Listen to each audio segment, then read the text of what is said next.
6 na barangay po ang binaha sa Iloilo City dahil sa pag-ulang dulot ng bagyong Verbena. Sa Bacolod City naman, bahana sa ilang kalsada at barangay. May ulat on the spot si Eileen Pedreso ng GMA Regional TV. Eileen? Connie, naranasan ang pag-ulan at malakas na hangin mula kaninang madaling araw hanggang ngayong umaga, kaya ilang kalsada at barangay sa Bacolod City ang binaha. Nagsagawa na ng rescue operations simula pa kaninang madaling araw kasunod ng pagtaas ng tubig baha sa flood-prone barangays. Karamihan sa mga inilikas ay mula sa Barangay Bata, Barangay Mansilingan, Barangay 39 at Barangay 40. Nagsagawa na rin ng preemptive evacuation sa ilang bahagi ng probinsya ng Negros Occidental gaya na lang sa bayan ng Hinigaran kung saan pansamantalang tumuloy muna sa simbahan ang mga residente.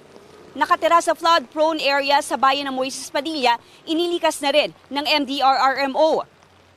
Umabot sa gutter ang taas ng tubig baha sa ilang kalsada sa Iloilo City, kaya hinay-hinay lang sa pagdaan ng mga motorista. May ilang pasahero ring natagalan sa pagbabantay ng masasakyang jeepney papunta sa trabaho dahil ilan lang ang bumiyahe ngayong masama ang panahon. Unti-unti ring tumaas ang level ng tubig sa mga ilog at creek sa lungsod, kaya mahigpit itong minomonitor ng Iloilo CDRRMO. Sa tala ng LGU, 6 na barangay ang binaha.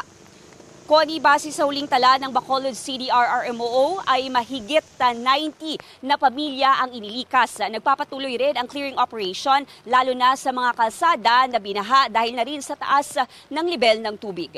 Connie? Maraming salamat, Eileen Pedreso ng GMA Regional TV.